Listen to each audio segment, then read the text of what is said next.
You're listening to Two Guys Talking Wine with Michael Pincus and Andre Prue. It's not often that we're recording in a construction zone. No, it doesn't happen very often, that's for sure.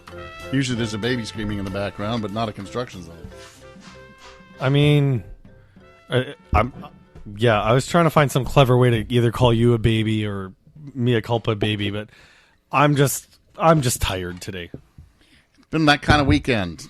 Andre, Has been that how kind of are weekend. I'm good. How are you? I'm good. I thought we'd start off the podcast this week with a funny little wine that was dropped off at my door. This is it's now in the LCBO, which kind of leads us into your major topic today. But this is a Finca Feliz Tesoro Criolla. And I thought it was just one of those, as the Italians call it, fantasy name.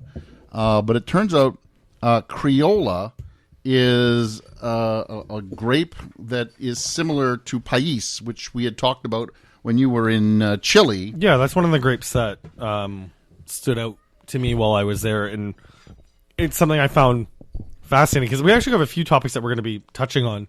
Like the whole concept of natural wine and like what's happening in Chile is it's just like it was fascinating to see in Chile because of how much corporate ownership there is in their wine production. To see some people trying to reclaim some of the original grapes that arrived in Chile, and that's part of the natural wine movement down there. This is interesting. So the Criolla, it turns out, it's actually Criolla Grande, and it's the third most, as of 2006, that was the most recent numbers I could get. It is the third most planted grape in Argentina, obviously behind Malbec. And then there's a grape called Cereza. So, but is this concrete or stainless steel? It says here that it's all concrete vats. And it's supposed to be like one of those fresh, fruity wines that you're supposed to just kind of sit out on the deck and enjoy. It's 12-year-old vines, although from what my understanding is, a lot of and that's really young for this grape because most of the ones are 40-plus years old. So this is a very young version of it. I think it's fresh. It's definitely fruity. It's got an earthiness to it, but it's like I said, it's not too heavy. It's I think it's not bad. It says sugar content of 2. I don't know what that means. It's bone dry. So I'm guessing it's 2 grams per liter. That's what I would have thought as well. But and then it's aged 5 months in concrete. That's quite an interesting little fun little wine. I did call it as concrete. Yeah. So yeah, there you have it. It smells like candied cherry. I mean, this is like Gamay-esque, but like it's missing a lot of the like core flavors of Gamay. It's not as rustic as some of the Italian like indigenous varieties. I think it's cool when we see wines coming out of Argentina that aren't just Malbec or Cab Sauv, like, and because as we mentioned with the cousin of Pais, like that was one of the exciting things about Chile is to see indigenous. I say indigenous in air quotes because like these grapes were all imported they into basically from Europe via Spain, from what I read about them. But this I think Finca Feliz is a little wrong on their tasting note. They say it's their version of Pinot Noir, and I think they're wrong on that. I think this is Gamay. Yeah, it's definitely got a more rusticness to it than it's more fresh and fruity than it is Pinot-esque, I would go. Yeah. And you said it's available at the LCBO. It is. So it's $20 or something like that. So man, I've had an interesting like few weeks where like the LCBO has really pissed me off as a consumer, and especially as a consumer now who is spending more money on premium wines, like we've talked about on the podcast. Like since leaving radio, I'm making a little bit more money, and I like to spend that money on wine. And we've talked a lot about how the LCBO is not doing a great job serving the wine-loving audience of the province. They're doing a terrible job, and as you know, I do wine tours, and I want the LCBO to know that consumers are noticing. Like, if you bring it up, people are like, yeah, I'm noticing that I'm not getting the kind of selection at the LCBO I used to get. So last month on Instagram, I did my monthly Cellaret with Muroki. We tasted a really great New Zealand Pinot Noir, and I said that it felt more like a Côte de Nuit Burgundy, a little bit heavier, a little bit broader in the shoulders, a little bit more muscular. And Muroki said, "Oh, I've never had like a Côte de Nuit Burgundy, so I don't have anything to compare it to." And I said, "You know what? Like, let me spring for a nice bottle so that we can at least work on, like, let's do this for education purposes." I went to the LCBO website and it's just imagine me I'm typing away and it's like, oh, amazing. They have a Rush de Belen, and we've interviewed Nico Patel on this podcast before, one of our fantastic guests. Friend of the podcast. I guess we could say that. The website said he had a 2017 Nuit Saint Georges for $77. And I'm like, hell yeah. A Pinot that's got a little bit of age to it, like not super old, but like at the point where like the tannin should be soft. And like, I was excited to get this for my friend that I wanted to talk about Burgundy with and go to the LCBO to pick it up. Because when you live in Hamilton, and as you know, living in St. Catharines, you don't have Summerhill or head office at the end of the street. You got to order and do pickup, and it's a little bit of a like making sure you line things up, going out of your way to get choice bottles. Yep. Pick up the bottle. It's a 2020. Yeah, that's kind of a letdown. And that's it. It's just like, that would be the equivalent of you and me like getting the brochure for 2024 Honda Civic. Being so excited to go test drive the new Honda Civic and showing up at the dealership, they're just like, well, we've got the 2019. That's what you get. It's the same car, right? Well, I mean, you know, I remember years ago learning about bait and switch. So, and it's illegal in Ontario, and yet the LCBO has nobody holding their feet to the fire. No, okay, about these kind of things. So one time, the first time this happened to me, I was just like, okay, not a huge deal. Someone must have messed up. It must have been like a clerical error or something. I still get the vintages catalog mailed to me every month. Yep. I don't buy a lot of vintages these days. I'm spending more money ordering from agents direct because they serve me better than the LCBO. But I was really excited. The Lanson Champagne from the Mark Anthony tasting. The rosé was great.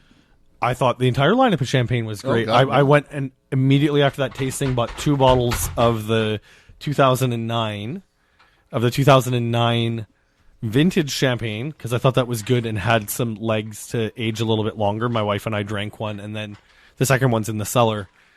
The front page of the catalog, the 2012 vintage, I'm like, oh boy, like, let's get a partner for my 09 in the cellar so we can do like a really nice like champagne night in the future.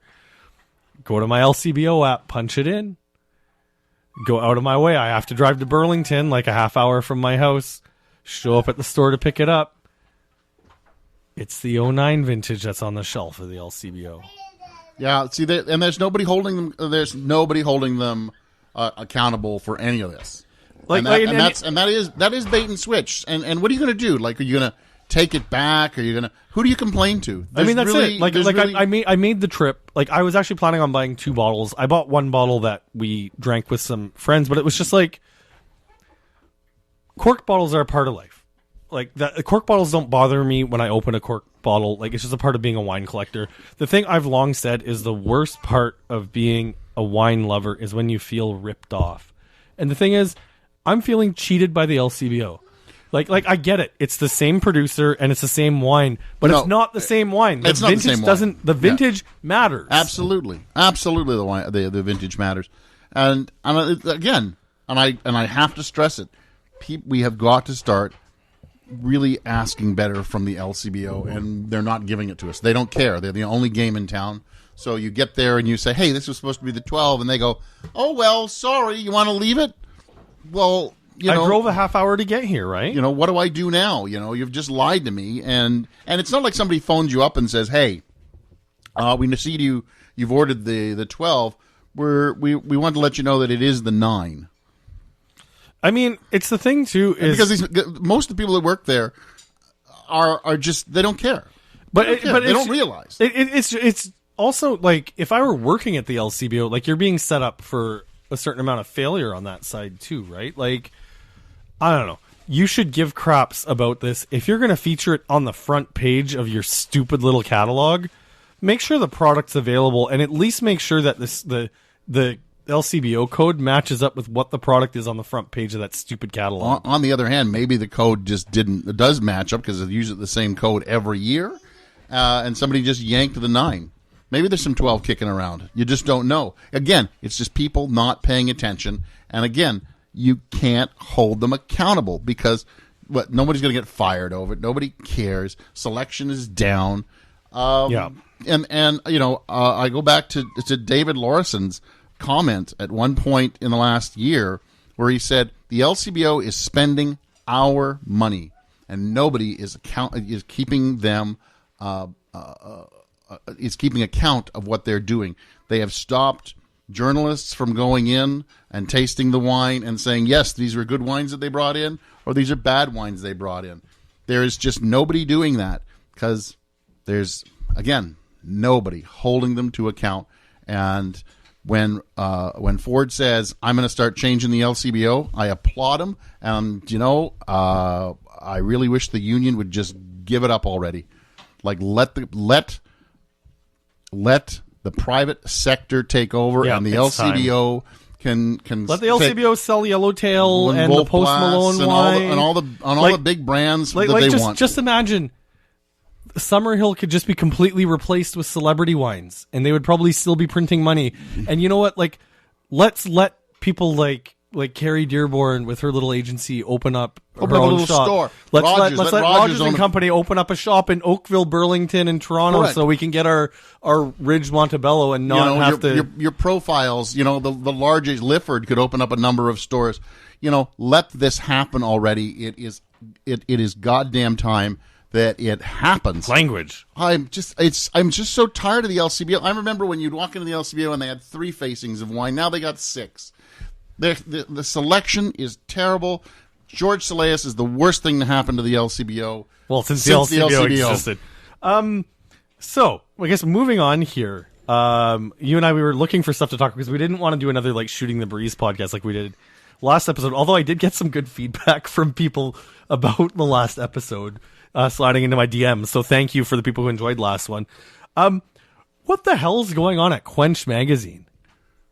I used to really, I loved writing for Quench. I feel like one of the things I'm most proud of as a wine writer is writing the cover story about Quebec wine. Because I really feel, not to pat myself on the back, but, I caught on to something before it's even happened. I still don't even think Quebec wine has really had its day yet. I don't think it. I think Quebec wine is one of those things that's never going to hit, but it's nice to see it on the cover. I know I made a couple of covers of Quench.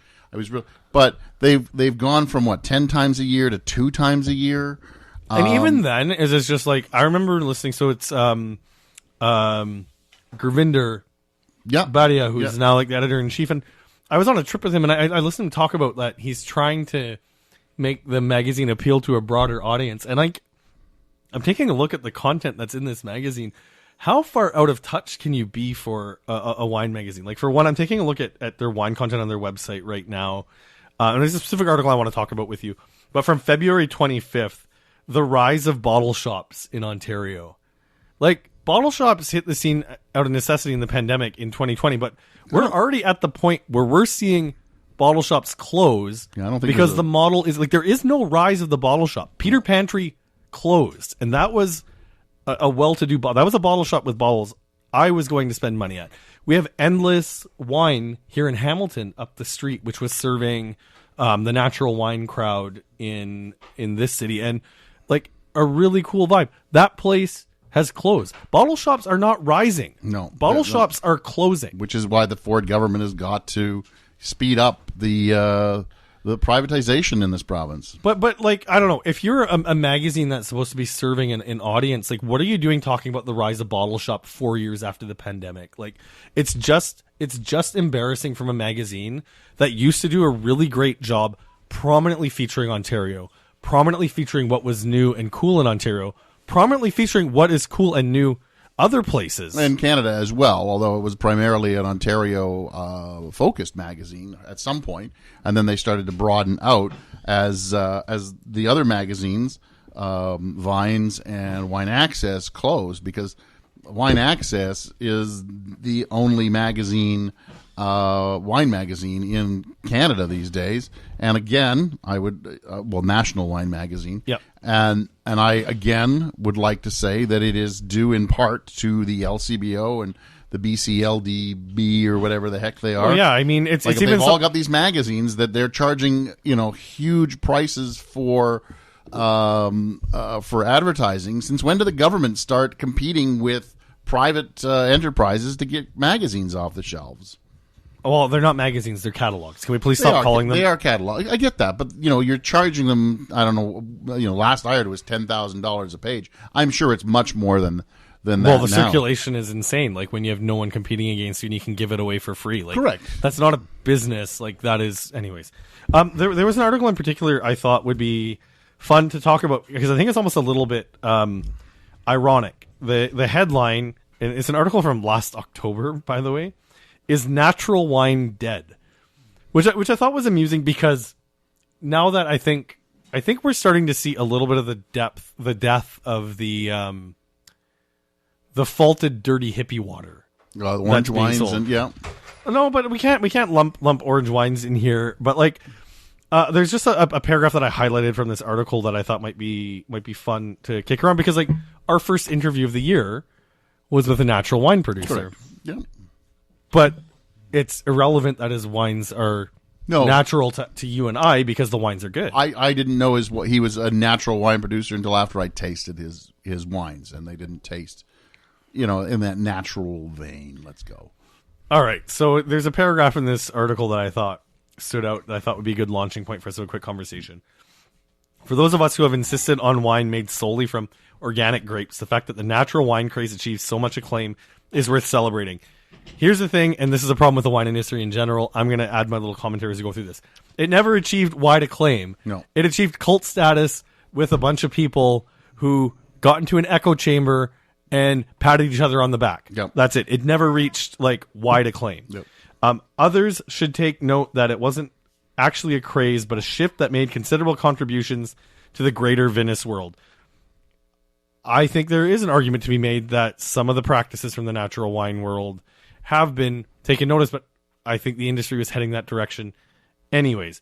Like them or not, the natural contingent was the driving force around reclamation of abandoned vineyards and regions like Chile and Georgia. The country, not the state.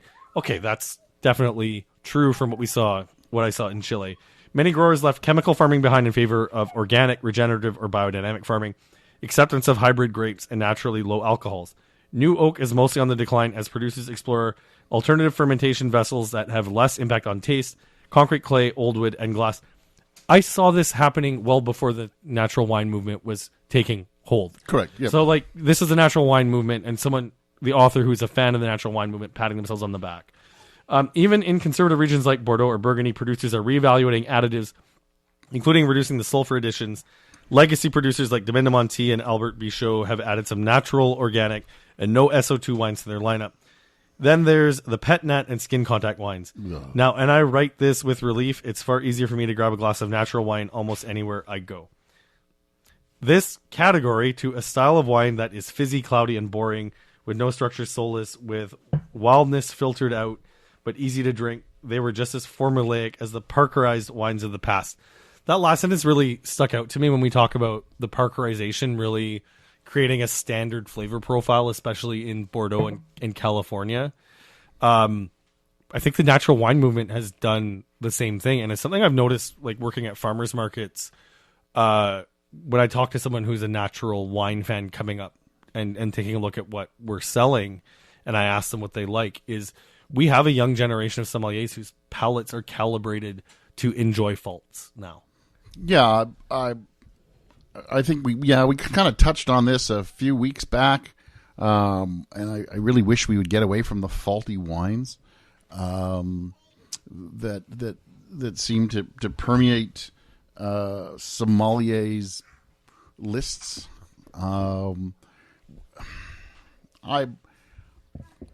I'm getting so tired of hearing about natural wine, about organic wine, unless you're, I remember talking to the winemaker of Yolamba, who said to me, and this was years ago, like absolutely, it's got to be about 10 years ago. She was in town. They were talking about their wines, and they said, you know what? We are a large company, and we want to be as natural and as organic. Even those words at that time were being used. They're thrown around. We are trying to be as natural and as organic and pesticide-free as we possibly can. And we do not use them. But, here's the but. If we are in fear of losing the crop because something, we are going to spray.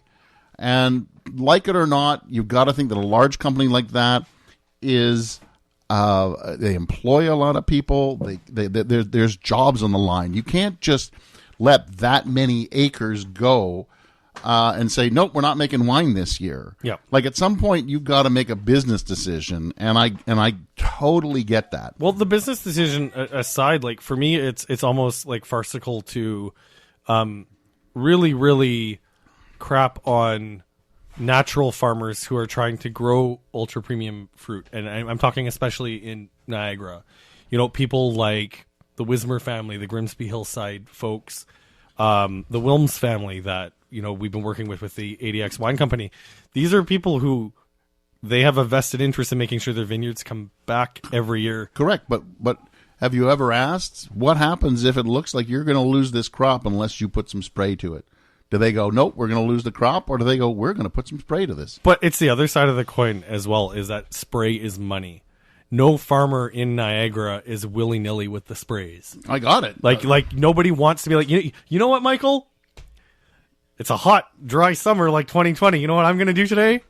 I'm going to go spray a bunch of shit in my vineyard. Correct. Because it's fun. You don't want to do that. Like I remember talking to Adnan Isel of iCellars, and he had literally just gone out and sprayed his organic sprays, and it rained the next day. He was like, it was a waste of money. It said it wasn't going to rain. He went out and sprayed what he needed to spray, and it just got washed away. And he was lamenting the fact that stuff is not cheap. I've never... So I guess going back to, is natural wine dead?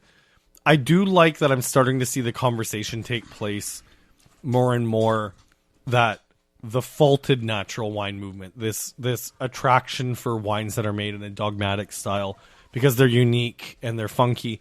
And for me, it's kind of like, I think for the millennial generation, like we gravitated to New Zealand Sauvignon Blanc and Argentinian Malbec because they were easy. They stood out in terms of like the back label says it tastes like what it tastes like. So it was a foothold to get into the wine world. I think the natural wine movement did the same thing for the next generation, where it's just like this, Black Ball Riesling from Pearl Morris that tastes like no other Riesling in the province. But again, that didn't tell you anything about what it tasted like, and that was and I think that was the problem with the Black Ball Riesling. And I think that's that's the biggest problem that we have in Ontario, is that we didn't let him just make his Riesling and let the market decide whether they wanted to buy it or not. If he didn't have that marketing behind it, Black Ball Riesling, taste the wine that's not supposed to be on the market, then who knows whether he would have sold out on that. Because you do have people who want to try that wine or is going to go buy that wine. And if you're somebody like Pearl Morris said, maybe you're not tasting that wine at the counter because maybe you know that it's faulted, and if people get the chance to taste it, they're not going to buy it. But if you tell them it's unique and that they got to buy it sight unseen, then lo and behold, people are going to buy it. That's what's going to make things sell out, because you got some sort of cachet behind it. I think the VQA should have just gone, all right, it's Ontario grapes, great, signed off on it. Call it what you will. All right. So just focus here, because I'm sure we'll talk about VQA at some other point. Let me just ask you, like, point blank then, is natural wine dead? Or is it dying? Do you know what? It's not dead. I think the word's got to die. I think this labeling of them should go away, because there's a lot of confusion. What's natural? What's organic? Blah, blah, blah. Marketing buzzwords, man. That's exactly what they are. Okay, so listen, I want to see if you agree with. On the other hand, I'm just going to point out this, sure, as I may have mentioned this to you before, that when I was in Cyprus one of the winemakers, and I think we're going to have him on the podcast coming up. We're just waiting for the wines to arrive from Cyprus. But what he said was he got away from using organic, sustainable, natural, and what he started going with was vegan. And that was he was getting more sales off of the wines being vegan than he was getting them off of natural, sustainable, organic. They had done some research on it, and he was like, these are words that are, lost in the ether, lost in people's minds. Yeah. Whereas vegan, there are vegans out there who are like, yep, that's what I want in my wine. Yeah, so the ADX Wine Company, we made the choice a few years ago to go vegan. We don't, fly a banner or anything that says it, but I have found people that are responsive to that. And it wasn't a difficult choice. I went to Adam, our winemaker, and I was just like, listen, we've had a few restaurants ask about vegan options, and I don't know, as we said, I'm a meat eater on this, but I'm a big fan of eating more vegetables and just making right choices for the environment. So it's something I'm proud of. But with regard to the rest of the winemaking process, there is a lot of just marketing tossed around. I believe when it comes to natural, organic, sustainable, it's a lot of buzzwords. A lot of people get confused. They don't understand what it means. And they all mean the same damn thing. So the last thing I wanted to talk to you about is Chris Waters recently wrote in the Globe and Mail, and I thought this was really great because Chris is truly the last authority in broadsheet. He's the last wine writer in a newspaper that is not has credibility, I would think. I guess in a national newspaper, there's some smaller wine writers, regionality, but Chris is doing great work at the Globe. Yeah. And he's got a challenging job to do to write nationally because of how fractured the wine industry is across the country. But he had this headline, Riesling is desperately seeking street cred. And I really, really, I love that. I love that because you and I, we've been jumping up and down talking about Riesling in one way, shape, or form since we started this podcast. And we know that Ontario Riesling is great. And every time we get a bottle of Flat Rock to our house and you and I get together on a summer day, it doesn't take us long to drink a bottle of Flat Rock Riesling. So Riesling is that grape that always says it's having its day and it never has its day. No. When Riesling had its day was in the 70s, maybe in the early 80s, when in Ontario you were either black or blue. You were Black Tower or Blue Nun. That's when everybody was drinking Riesling. I think we've all moved on from Riesling. And, when you get to taste a good Riesling, you go, yep, I really like that. But I don't think Riesling needs street cred anymore. We all know it's good. People know it's good. When they taste it, they know it's good. I think we just need to accept that Riesling is going to be Rush. It's going to be the band that smart people listen to. It's prog rock. It's the prog rock of the wine world.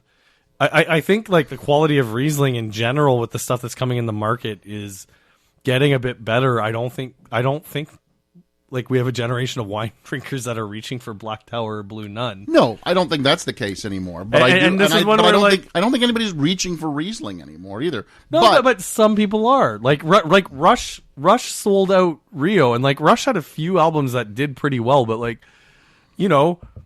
not everybody is a Rush fan, right? And Rush is pretty divisive. I don't know if Rush is divisive anymore. Rush is completely divisive. I like them. Rush is one of those fans where I'm not a lover of Rush. But that's it. The lovers of Rush can get pretty annoying. And so you're saying that the lovers of Riesling can get pretty annoying? Like the old adage of Cinderella, if the shoe fits. But since we were talking a bit about Riesling, because there was nothing super new, earth-shattering, or groundbreaking written in Chris's article. It's a lot of stuff that you and I had said, but if anything, I just always find it validating when Chris is on the same page as two guys talking wine, because let's face it, Chris is definitely more sophisticated than us. A little bit. But I had a couple bottles of New York Riesling that were kicking around my basement. Yeah. I have this Dr. Konstantin Frank, 2021 specifies dry Riesling from the Finger Lakes. I would give it that. It was definitely dry. Then this not bone dry, but yeah, dry. This 2020 Forge Cellars Seneca Lake dry Riesling. I've been to Forge Cellars before, and I remember the wines being good, not great. This thing that kind of sucks about the Finger Lakes is in U.S. dollars, I don't think these wines are terribly expensive. It's just the exchange that kills it. Yeah. Like if you go to the winery and it's like a $20 dry Riesling, like after the exchange, like that becomes a $30 bottle, right? This is the Constantine Frank is definitely a dry sipping wine. This Forge is not doing it for me. There's a strange kind of aftertaste that's kind of It almost tastes like it's oaked. throwing me off a little bit, and I'm not. This wine almost tastes like it's got an oak finish, And I'm not happy with it. And then you had this Chardonnay on the table that I was going to open, and then you didn't want me to try some. Well, because the Chardonnay. article's about Riesling. We're not doing shooting the breeze. We're doing like a nice focus here. Yeah, but wouldn't you have like another splash of the Constantin Frank? Wouldn't you like to know whether Chardonnay is the grape? Oh, you're such a turd. All right, let's open the Chardonnay. So let's take a look at. I just want to take a look at the wine. and then I got a surprise for you right at the end here. So so let's you see if Chardonnay from New York is everything that it should be cracked up to be, or Oh, here we got the tech sheet for the 2020 dry Riesling from Forge Cellars. Interesting choice of bottle with the Burgundy bottle. Is this the right one? 12.5%? not totally. Yeah, strange. 12.5% alcohol.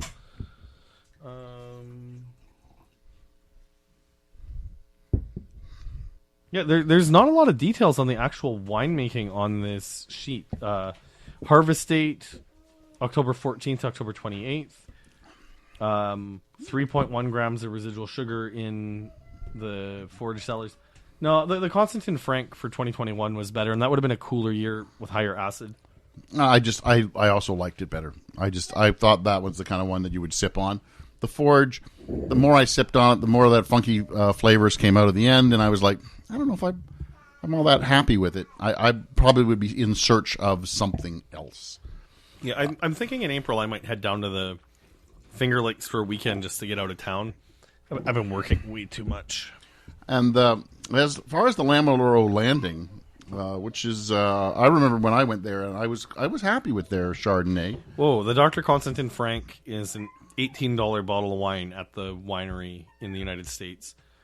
I would drink the crap out of that for $18.99 US if I was getting paid in American dollars, but I'm not getting paid in American dollars, I'm getting paid in Canadian dollars. That makes it like a $26 bottle. Yeah, 25, 26. Yeah, the Lameloro Landing a little bit on the sweeter side. It is a 2020, so a hot vintage. I'm assuming they're not that far from where we are. That's definitely a chill and enjoy kind of Chardonnay. I don't think there's any like residual sugar in this. I think it is just phenolic. I think there's a lot of fruit. There's a lot of fruit. Peach and apple. Lameloro Landing. Let's take a look here.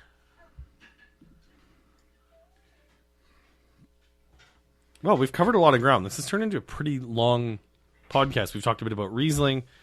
Man, I'm still just like annoyed at the especially to treat like your premium customers like that. Like if you're making all your wines like essentials, and like to just don't put the vintage as part of the listing. Again, I'm going to go back to it. The LCBO doesn't care. They continue to make money.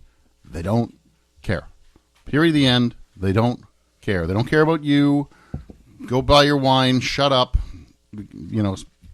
Pay for it and get out of the store. That's kind of what they are. They have no customer service in many of the stores that I go to. It's just yeah. This unoaked Chardonnay is $15 US. And when I go in there and I say, by the way, I see you have a few bottles of this. Can you help me find it? They're hunting and pecking just like I am. So what's the point of having them there? They don't know where anything is. So All right. Oh, yeah, we got one last wine to taste. So I brought this along. I thought this would be kind of cool. Way back when we would go to, for those longtime listeners of the podcast, or if you haven't listened to the podcast before, I tell you to go back when we went to Saguenay, Quebec. We did it 2 years in a row, and we did some interviews. And then 1 year, Beaujolais was the sponsor of the Saguenay wine event, and you introduced me to Dominique Piron, which has become slowly but surely my favorite Beaujolais producer. Every time I see some, I try to pick it up if I'm in Quebec because it's usually on the shelves. I'm going to go out and say it's my favorite producer as well. Not in terms of like the best, because there's a few producers I've had where like they just knock your socks off. Like Chateau Thivin is a producer I love, but like QPR, price to value. Yeah, this is a Cherouble from 2015. Oh, is it organic, Michael? Do I? Is it biodynamic? Probably. Is it natural? Is it natural? Is it vegan? I have no idea. Is it made with any sort of witchcraft or magic? Yes, I believe that Dominique Piron does use witchcraft and magic for sure. I've met Dominique Piron. He doesn't look like a witch. You never know. Or a warlock. Whatever it is. But this is the original bottle that we bought while we were there. So this is 2015. This, I think, is the last one I bought because I remember buying 6 or 8. They were like $16. Because I think they were on sale. Okay, just pour the wine. This podcast is going long. All right, so here we are. Let's see. Oh, color's nice. Oh, my God. It's a Cherouble 2015, Dominique Piron. Oh, it's starting to get a little bricky. We are looking at... it's getting a little long in the tooth. No, this is long in the tooth. Hold on. This is annoying because your cellar is actually like proper cellar. Have you been tooting on the corks? Do you know what?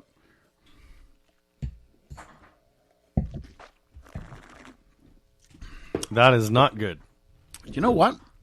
Let's let it open for a bit. Obviously, people won't be around when they find out. But I think I would not be surprised if that opens a little bit better. You'd be cranky too if you were stuck in a bottle for 9 years. That's what I think. It's a little cranky right now, but I want to give it a. No, this is leather-bound books, dried fruit. This has no redeeming qualities left to it.